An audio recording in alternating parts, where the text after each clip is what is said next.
Hello. Well, yeah, so here I need to show my diagram that I've made. And I've made this diagram. I got him some help as well to do it, so I'm very grateful for that. And this is what I have. So we have first our character, and I have some attributes here that will be inherited by these three classes: villain, player, and NPCs so far. And so some of the attributes that we have is ID, name, life, speed, X coordinate, Y coordinate, and events. The villain, so far we're gonna make a basic one, so it's only has like attack, defend, and a main attack.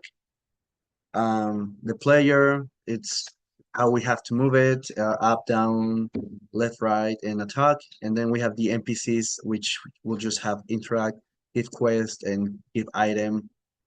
Um, we have also the items that are very important for a game. So we have some attributes here and the inventory. Each level. So we have that each level will have the NPCs, we'll have a villain, the player, which is us, and the next level, and it will use the method go to next level, which will allow us to go to the next level, as it says. And then we have some events. Events are will be pretty close to levels as well. So that's why it has ID, characters, and items. And they will have a trigger. They will have an add condition method, a remove condition, and a check condition method to make sure when the event or the level is done or terminated or finished, I mean, so we can go to the next event. Um, and now I can show my user stories. So for this week, I have gotten two issue stories here in Jira.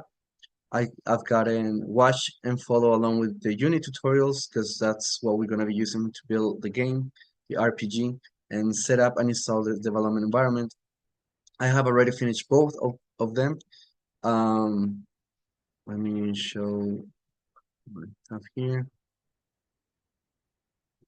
Okay, so I already have Unity and I have Visual Studio. I already had this app, and so I'm using Visual Studio here and Unity. If I double click here, it takes me to Visual Studio, which is we're using the C# language to write the code of the game. And so far, what I've gotten is I've been building my own little game. It's just practice for me when for next week, so we can start ready to start building the game. And I've been trying to imitate the little Flappy Bird game. It's I've made my own sprites. I made some columns and a little thing with a in a web. I just did it like in a couple minutes. It wasn't so hard. And yeah, so this is I've been just learning how to add components to it and how to code components here at VS Code.